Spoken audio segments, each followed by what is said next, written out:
నెల్లూరు జిల్లా కావలిలో private finance ఆగడాలను అడ్డుకోవాలని దళిత సంఘర్షణ సమితి జిల్లా అధ్యక్షుడు ఎస్ మల్లి ఆర్డీఓ శివనాయక్కు వినతి పత్రం అందించారు.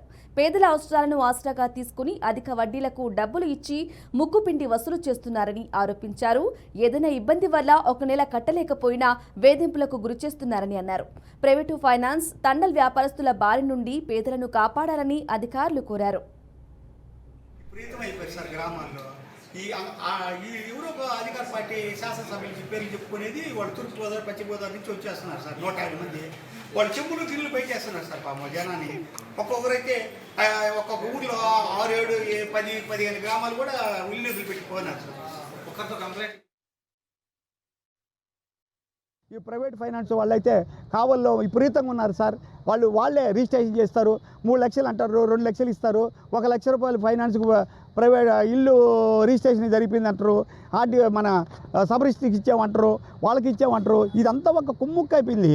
వీళ్ళందరూ కలిసి ఒక ఫైనాన్స్ వేసి వీళ్ళని ఇరికిచ్చి కొంత డబ్బులే ఇచ్చి వీళ్ళు మళ్ళీ కట్టాలి. నెల 25,000 కట్టాలంటే ఇల్లు సీజ్ చేయటము, వాళ్ళు ఇంట్లో పారాలు వేయటం, గిన్నెలు చెమ్ములు బయట వేయటము, ఈ విధంగా తయారైంది సార్. అందులో మళ్ళీ తండ వ్యాపారస్తులు కూడా వాళ్ళు ఏదో ఒక అధికార పార్టీ నాయకుడి పేరు చెప్పటం, ఎమ్మెల్యే పేరు చెప్పటం, ఆయింది ఈంది వాళ్ళు వచ్చి మిమ్మల్ని దంతారు, పోలీసు వాళ్ళు వచ్చి మిమ్మల్ని కొడతారని చెప్పి భయభ్రాంతులు చేయటం గ్రామాల్లో ఈ విధంగా చేస్తున్నారు సార్. వీళ్ళు ఈ తూర్పుగోదావరి పశ్చిమ గోదావరి నుంచి దాదాపు 150 మంది మన కావలి ప్రాంతంలోనే వీళ్ళందరూ కూడా ఆపరేటింగ్ చేస్తున్నారు.